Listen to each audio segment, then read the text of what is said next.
사랑하는 성도 여러분, 5월 20일 금요일 아침에 문안드립니다. 오늘도 하나님께서 우리 성도들의 가정과 삶에 은혜 베풀어 주시고 풍성함을 누릴 수 있게 해주시기를 축복합니다. 오늘은 사도행전 2장 42절 말씀을 함께 보도록 하겠습니다. 함께 봅니다. 그들이 사도의 가르침을 받아 서로 교제하고 떡을 떼며 오로지 기도하기를 힘쓰니라. 아멘. 오늘 본문 말씀은 주님께서 베드로가 전한 복음을 사용하셔서 3,000명을 회심하게 하셨을 때 탄생한 최초의 교회 모습을 보여주고 있습니다. 본문은 교회가 주님의 이름으로 모일 때 무엇을 했는지 4가지로 간략하게 기록해 놓고 있습니다. 그들은 사도들의 가르침을 받았고 서로 교제했으며 떡을 떼었고 기도하기에 힘썼습니다. 이 4가지는 초대교회의 예배의 핵심적인 요소였고 신앙활동의 가장 중심 요소였습니다. 무엇보다 그들은 사도들의 가르침을 받는 것에 열중했습니다. 사도들의 가르침을 받는 것이 순서상 가장 먼저 나오는 것만 보아도 초대교회가 사도적 가르침을 배우는데 얼마나 열중했는지 알 수 있습니다.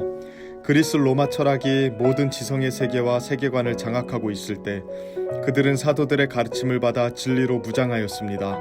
또한 그들은 모였을 때 떡을 떼며 기도했습니다. 떡을 떼었다는 것은 성찬을 의미합니다. 성찬을 통해서 그들은 그리스도의 몸과 피에 참여한 성도로서의 정체성을 분명히 하였고 한 몸된 지체임을 확인하였습니다. 뿐만 아니라 기도를 통해서 하나님과 직접적으로 교제하는 자리로 나아갔습니다. 이렇게 말씀과 성찬, 기도 중심의 모임을 통해 그들은 하나님의 은혜의 풍성함을 마음껏 누리는 모임을 열었습니다. 지금도 개역교회에서는 이 3가지, 말씀과 성례와 기도를 은혜의 방편으로 여기고 이 은혜의 방편을 부지런히 사용하여 하나님의 은혜를 누리는 자리로 나아가야 한다고 말합니다. 그러나 우리가 한 가지 더 주목해야 할 것이 있습니다. 말씀과 성찬과 기도라는 이 은혜의 방편들 사이에 성도의 교제가 등장한다는 것입니다. 그들은 사도들의 가르침을 받고 성찬을 하며 기도하는 일에 힘썼을 뿐만 아니라 서로 교제하였습니다. 이들의 교제는 우리가 흔히 생각하는 것처럼 좋은 분위기 속에서 친밀감을 누리는 것만이 아니었습니다. 말씀과 성찬과 기도에 의해서 규정되고 형성되는 교제였습니다.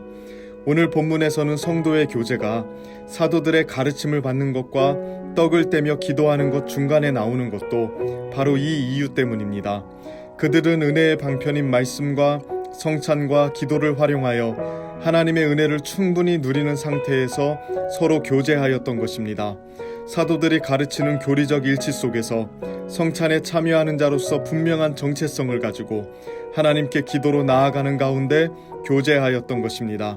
예배 따로 교제 따로 하는 것이 아니라 사도적 가르침을 함께 받고 성찬을 나누며 기도하는 그 은혜의 자리가 그들에게는 성도의 교제에 참여하는 것이었습니다. 이러한 초대교회의 모습은 우리의 모임을 돌아보게 만듭니다. 오늘날 우리의 교제는 은혜의 방편과 함께하는 교제입니까?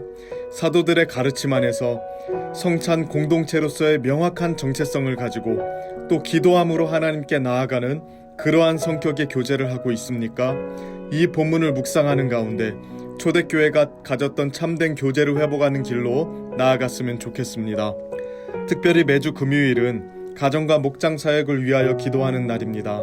하나님께서 기뻐하시는 목장과 가정이 될 수 있도록 은혜를 구하며 이 시간 함께 기도하도록 하겠습니다. 기도합니다. 사랑의 하나님, 오늘 또 우리를 주님의 품으로 불러주시고 그리스도 안에서 살아가게 하시니 감사합니다. 또한 우리를 그의 몸된 교회의 지체로 불러주셔서 교회 안에서 은혜를 누리며 살아가게 하시니 감사합니다. 우리를 대전중앙교회의 성도로 불러주셨사오니 교회 안에서 참된 성도의 교제를 누리며 기쁨으로 살아가게 하여 주옵소서. 무엇보다 건강한 교회를 세우는 주의 일꾼들로 살아가기를 원합니다.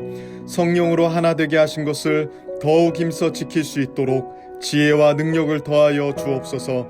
우리의 이기적이고 왜곡된 성품을 날마다 변화시켜 주셔서 주님 닮은 온전한 사랑으로 서로를 대할 수 있게 하옵소서.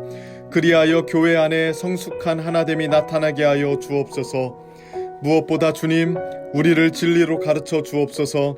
우리의 사랑이 진리 안에서 성숙해지고 올바르게 되며 진실하게 될 수 있게 하옵소서. 사랑은 불의를 기뻐하지 않는다고 하셨사오니 사랑이라는 이름으로 거짓과 불의를 용납하지 않게 하시고 오히려 서로를 권면하고 붙들어 주어 하나님께서 기뻐하시는 거룩의 자리로 함께 나아갈 수 있도록 도와주옵소서. 그리하여 우리의 관계와 모임이 더욱더 거룩하고 아름다운 모습으로 나아갈 수 있도록 도와주옵소서. 주님, 특별히 우리의 목장을 기억하여 주옵소서. 하나님의 은혜 가운데 우리 안에 소그룹을 허락하시고 깊은 만남을 열어주셨사오니 우리가 더욱더 모이기에 힘쓰게 하여 주옵소서. 예수 안에 있으나 늘 외롭고 고독한 자로 살아가는 성도들이 많습니다. 목장 안에서 깊은 관계를 가지며 서로를 위하여 기도하고 서로를 붙들어주는 아름다운 교제가 다시 회복되게 하여 주옵소서. 목장이 모일 때마다 은혜를 베풀어 주옵소서. 삶을 나눌 때 서로를 향한 이해가 깊어지게 하시고 말씀을 나눌 때 그 말씀이 삶에 적용되어 풍성해지는 체험이 있게 하시며 서로를 위해 중보할 때 그 기도를 기뻐하시며 응답하시는 하나님을 볼 수 있게 하옵소서. 이러한 은혜가 넘쳐 흘러 모이기에 더욱 힘쓰게 하시고 모일수록 더 큰 은혜를 누리며 강한 신자들로 세워지게 하옵소서. 무엇보다 목원들을 섬기는 목자들을 기억하여 주옵소서. 저들에게 은혜를 더하여 주셔서 목원들 한 사람 한 사람 돌보는 일을 잘 감당할 수 있게 하옵소서. 무엇보다 기쁨과 감사함으로 감당하게 하시고 지치거나 피곤하지 않도록 도와주옵소서. 때로는 영혼들을 섬기는 일이 힘들고 어렵더라도 말씀과 기도 안에 일어설 수 있게 하시고 영혼의 섬김의 보람과 기쁨을 다시금 맛볼 수 있도록 도와주옵소서. 저들이 그렇게 영혼들을 섬길 때 영혼들을 붙들고 가슴앓이하며 기도하셨던 예수님의 마음을 닮아가게 하옵소서.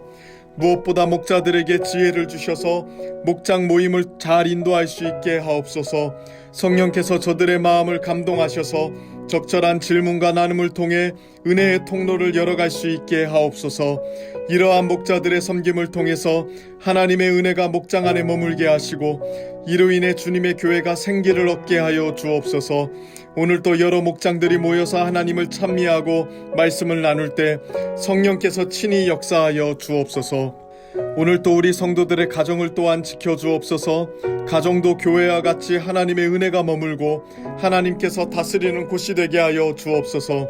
그리하여 가정 안에 하나님의 평안이 넘치게 하시고 하나님께서 기뻐하시는 아름다운 질서가 나타나게 하여 주옵소서. 무엇보다 말씀으로 바로 세워지는 가정이 되게 하여 주옵소서. 가장들이 주의 말씀으로 충만하게 하셔서 하나님의 뜻을 잘 분별하여 가정에 맡겨주신 시대적 사명과 교회 섬김의 사명을 감당할 수 있게 하여 주옵소서. 또한 그 가정에 주신 우리 귀한 자녀들이 믿음으로 자라나게 하옵소서. 참된 성경적 가치관과 인생관을 부모를 통해서 배우게 하셔서 믿음의 대가 계속해서 이어지게 하여 주옵소서. 특별히 주님, 가정을 세우고자 5월 가정의 달을 맞이하여 매주 금요 기도회 때마다 부흥회를 진행하고 있습니다. 오늘 보내주시는 김명선 찬양사역자를 통해서 베푸실 은혜를 기대하오니 하나님의 위로와 평안이 가득한 시간이 되게 하여 주옵소서. 모든 성도들이 치유하고 만지시는 하나님의 손길을 경험하는 시간이 되게 하옵소서. 오늘 또 각자의 자리에서 기도하며 나아가는 모든 성도들에게 복을 내려주시고 하나님의 은혜에 합당하게 서기 위하여 고난받고 몸부림치는 주의 백성들을 기억하셔서 하나님께서 친히 돌보시고 품어 주옵소서. 오늘 또 주께서 베푸신 모든 것에 감사드리며 예수님의 이름으로 기도합니다. 아멘.